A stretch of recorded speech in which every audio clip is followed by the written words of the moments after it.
Hello, my name is Fred Mugabi, an Information Management Officer with the Global Education Cluster.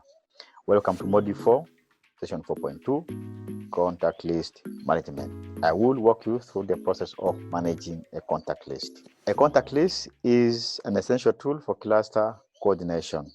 It aids communication, information sharing, and consultation with sector or cluster members. In the rapidly changing context, such as an emergency, where turnover is very high, often the contact list quickly becomes outdated. It is therefore important that the amount of time and attention needed in managing a contact list should not be underestimated. It is also important that each member of the coordination team, including the cluster coordinator, knows how to manage a contact list. The GEC has a standard contact list template in the toolkit that can be adapted and contextualized. Before walking you through the template, let us reflect on some experiences. I have been in contexts where colleagues use contact list designed in a Word document, such as the example on my screen. There are multiple challenges that come with using a contact list of this nature. Let's look at example. 1. Assuming we want to send an email to national organizations. In Excel, we would filter using column type of organization to filter out the details of national organizations for us to send the email. In Word template, as we see here, we cannot filter. Rather, we will have to manually look through which are the national organizations and copy the email addresses. And that is time consuming if we have to go through all the 9 pages of this contact list. 2, it is difficult to do an analysis. Sticking with our example of national organizations, if asked the question, how many national organizations are in this contact list?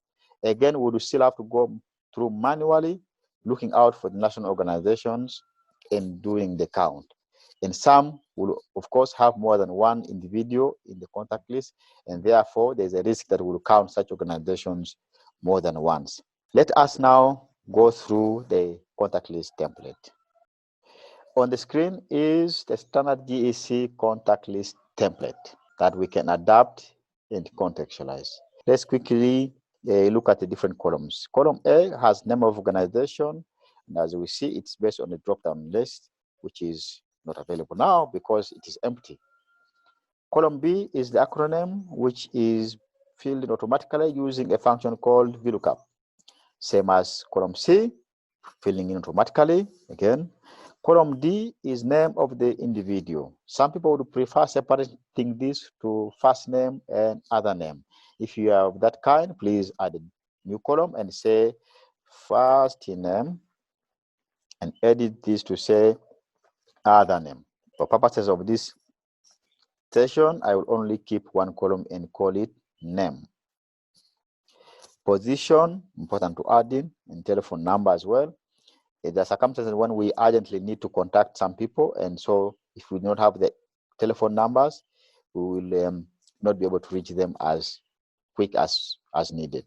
Email address, please add the email address, and unique in Excel, we can add more than one email address into the contact list. You separating using semicolon, and we can add as many as we can. So we can add 2 or even more. I'll remove this. We have a column called signature. The contact list can and we recommend that it should be used as an attendance sheet during the cluster meeting for 2 reasons. 1, it is time consuming for people to always write on a blank sheet the name of the organization, the acronym, the type, their own names, positions, phone number, email addresses. Also, normally the space is actually not enough to write all these details. 2, for you to update your contact list and having to read through the different handwritings, it is very frustrating because we are all not gifted with good handwritings. So if you have to read through all these handwritings, I assure you, there are many that you will have to skip forcefully. But also, most times our cluster meetings are 1 hour or 1 hour and a half. Assuming you have 100 people sitting into that meeting, it is difficult that all of them will write and sign into your attendance sheet. So please use these and keep empty rows at the end so that if there are newcomers in the meetings, they have space to write their details. Then columns I, J up to L are added in for the purposes of tagging. Normally we have needs for other contact lists. So instead of creating a new contact list, just add a new column and call it whatever the purpose was. Let's say we want a contact list for people based at the national level, and so they attend our national cluster meetings. We will tag each of those using a 1, which is already in the drop-down list again, and assuming whoever I'm tagging as 1 is based at the national level. When I need to send an email to such people, I will only filter using 1. And thus, whoever is filtered out here as 1 is based at the national level. Do the same for the 3W focal point reporting as you send out a reminder for the working group, for regional focal points, and any other needs as may arise in your context. So basically, those are the different columns. We'll now go through the process of adapting the contact list. To begin with, like we said, the name of the organization is based on a drop-down menu or list, which we do not have here.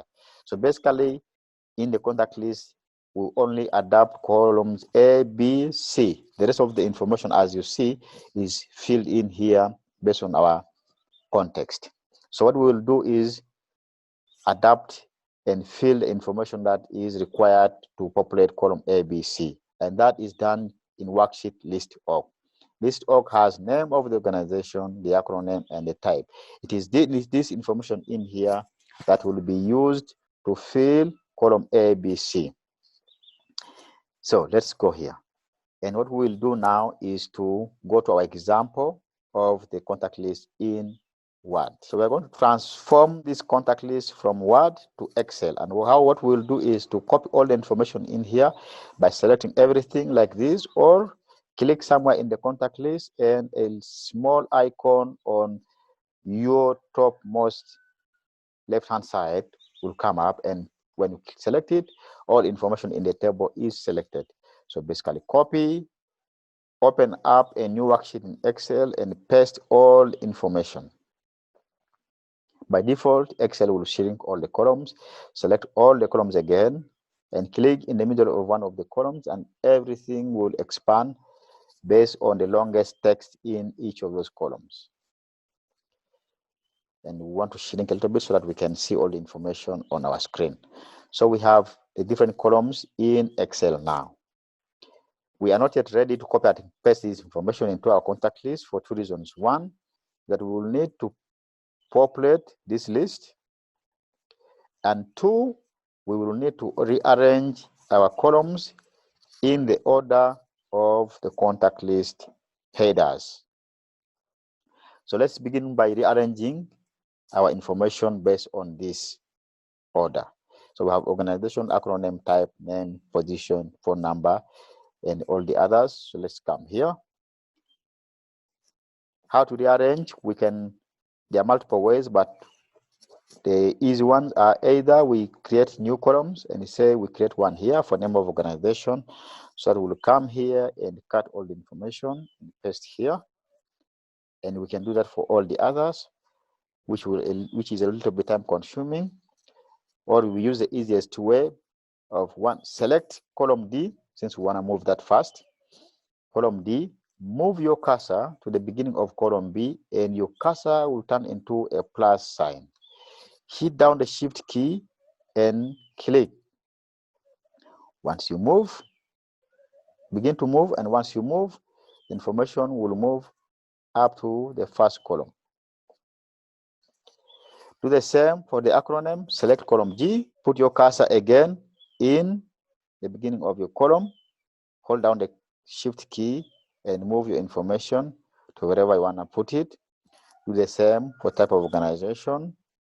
Remember where to put your cursor, hold down the shift key and move the information. We are almost getting there. The email address is the last column, so we will select column F and move again after column G. Now our details here match the order of the contact list headers. So what we'll do next is to copy the information in here, the name, acronym, and type, and take to list org. Remember not to copy the headers since we already have them, and we will paste in here as values. Boom. The next step is to remove duplicates. As we can see here, we have saved the children more than once because there are 3 people from Save the Children in the contact list. Click anywhere in column name of organization, go to data, a small icon with an X in between the blue and white color will show up, and please click it. And once you click, it will say remove duplicates. By default, select all the 3 columns and just say OK. 46 duplicate values found and removed 36 unique values. So basically, there are 36 unique name of organizations in our list. And when we go to the contact list, we realize that now our list is populated with the different names, right? So we can now go in here. Before copying again, just to remind you that we said column B and C will automatically fill. So that means we are only going to copy the name of the organization. So let's do that. Remember how to copy the header. Select the name of the organization, go to the contact list and paste as well. Go home, paste as values. Right? So boom, you can see the magic that column B and C automatically filled. Now we'll copy from name of the individual. Let's go to our worksheet and look out for the name of the individual, the position, telephone number, and email address. Let's copy that and go to our contact list and paste in here. So once we paste, boom, our contact list is now populated. If I want to send an email to national organizations, I will come to type of organizations and filter national organizations. Now everyone selected in here is from a national organization. I can send an email. Thank you for following. If you have any questions, raise them through the help desk and someone will reach out for technical support. Thank you.